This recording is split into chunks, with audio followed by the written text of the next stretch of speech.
I would only see my mum at bedtime.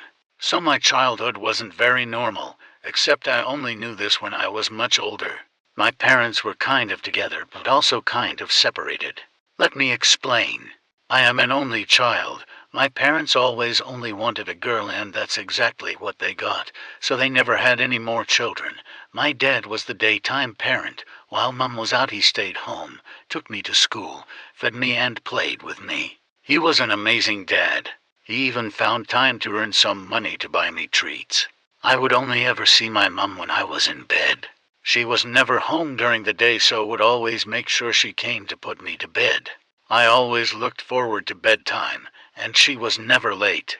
She was strange, but I loved that. Instead of bedtime stories, she would write me letters and draw pictures for me that she must have prepared earlier that day. She was also obsessed with crime stories and would tell me some so we could try and solve them together. Our favorite story was a wild one, and it was local.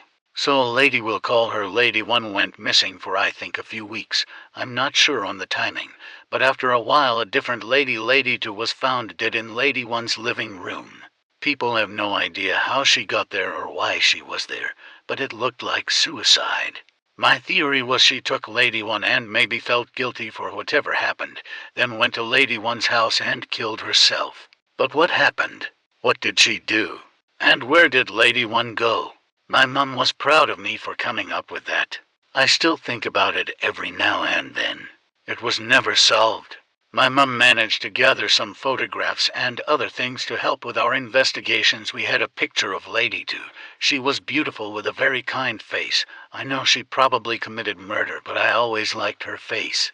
I still remember what she looked like. She had dirty blonde hair, brown eyes, a pointy nose and thin lips. She had a little line through her left eyebrow like a scar maybe. I wonder if I still have those pictures. She also had blueprints of the house layout and photos of the house doors and windows so we could figure out how she got in. Anyway, sometimes I would try to bring up my dad to my mum, but she wouldn't really say anything. She would always just look sad and change the subject. And whenever I mentioned mum to dad, he would often shrug it off and change the subject too. It was the only thing I found sad in my childhood, but was always quickly changed to a happier subject. I'll be visiting my dad soon. I moved to another city for university and have found a job, partner, and home here now. So I only see him occasionally. When I visit, I'll ask if he has my old stuff and see if I can find the crime evidence and old letters from my mum. I would love to go through them all again. Update. So I found a boxes full of all the stuff. I had a quick look, but not a proper one. I didn't mention it to Dad to not bring up any bad memories. I'm going to go through all this stuff tonight, maybe even longer depending on how much there is, and update again. Update 2.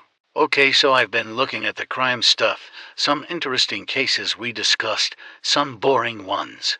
I noticed they're mostly quite old cases. I know they were all when I was a child, but even for then they were pretty old. The most recent one of the lot is the main one I remembered, the Lady One and a case. That was a year after I was born. I found the picture of Lady Two. After all these years, I do still find her to have a kind, beautiful face. I have seen the full case and I actually know the area this house is. I may look into it some more, finish what we started. The letters Mum wrote, however, I didn't remember any of them, but now reading them, they're quite strange. There are some stories, kind of weird, a bit eerie to read now that I'm older. Like there's a poem about a kid being stuck in a room, asking to be let out but no one is listening. It's like a childish poem, but the subject is a bit odd. There's another that's just describing directions through the house we lived in, Dad's house now. There is some with random numbers and letters that I can't figure out. The letters all consisted of only O, F, C, I, and the numbers were only 9, 7, 1, 0. But there was these letters and numbers all over the page. And the drawings don't make a lot of sense, like a brick wall with a few bricks highlighted. Another is one of a stickman on his knees, arms up, like he's praying to a bright light shining down on him or something. Update 3. I went to look at the house where the suicide was committed. Unfortunately, people live there now. I wonder if they got a discount. Anyway, as I wasn't in the habit of committing a crime myself to look inside and am definitely not going to ask them if I can look around, I deciding to return home after a few sneak pics on my phone. Time for plan B, Google. I googled the house, nothing. I googled the situation in great detail, nothing. I did the photo Google using Lady 2. And I found it. The case? The Mystery of the Suicide Squatter is what the article I found was called. Strange, I assumed she was the murderer, not a random squatter. But the article was pretty rubbish, so they're probably wrong. I found a case number, however, so I'm going to find the case. How do I do that? Is it on Google? Do I ring someone? Can a random person access these cases? Find out in the next episode. Update 4. Okay. Holy shit. So I don't know what to do. I managed to get the case, and there was a lot more photos, and there was notes from officers and more.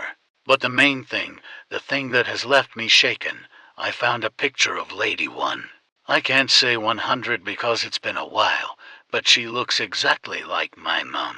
Why is my mum Lady 1? Was she kidnapped? If so, why was she with me? Why is the case not closed? Did she escape? And why were we studying her own case? I am so lost right now, I need help. I need to speak to my dad. But I just don't know what to say. I need some time to think about this, work up the courage to speak to my dad. Maybe I'm just overthinking this and remembering Mum's face wrong. Update 5. So I contacted my dad. I asked him if he had any pictures of my mum. Instead of telling him the whole story, I thought I'll double check, and I don't have any pictures. He sent me the picture. She is not Lady 1. She is Lady 2. Update 6. My mum, the woman I remember tucking me in every night, reading me stories, studying case files together. She is not my mum. She is Lady 1, the person who disappeared, and my real mum is apparently the lady who committed suicide. That makes no sense to me. I looked through everything in my boxes, the letters, the drawings, the numbers. The story seemed to be of someone trapped. There was a description of the layout of my dad's house. A picture of bricks. I took all this stuff to my dad's house. I didn't tell him why I was visiting, just that I was staying for a few days. When he was out, I followed the description. It seemed to be directions. Dad has this little closet-type room that's only about 3 feet high and hidden in a corner of the house no one really goes. It led there. I went in and there was a brick wall. There was that drawing of bricks with some of them highlighted. I found a part of the wall that looked identical, and the highlighted bricks were very brittle and just crumbled apart as I clawed at them. When I cleared it, it revealed a wooden wall. The wall had a code lock and a type of small door. I looked in my notes and found the number letters 1. When I looked properly to see if this was the code, I realized the 4 numbers rearranged were 0791, my birth month and year. I opened the door. It was a body. The letters must have spelled coffin. I ran out and threw up in the toilet. I called my dad and he came home. We called the police. We are now awaiting results from forensics. Update 7. It's been a while. I have needed some time to distance myself from all this and get therapy. I am currently getting better with coping mechanisms I have learned, and just thought I should update everything. The results came back. The lady we found was Lady 1, the one who went missing, the lady I spent my bedtimes hanging out with. She must have been trying to tell me all along she needed help.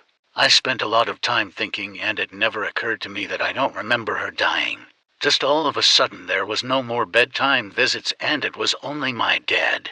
I spoke to Dad about my real mum, Lady 2. She committed suicide when I was 1 year old.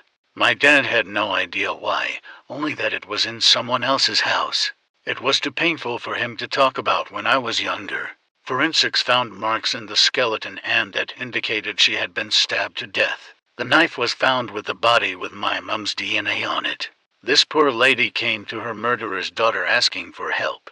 My mum is a murderer who buried her victim in the house I lived in when I was 1 year old. I spent years staring at a picture of my mum, not even knowing it was her. This is my final update now. I need to move on from all this.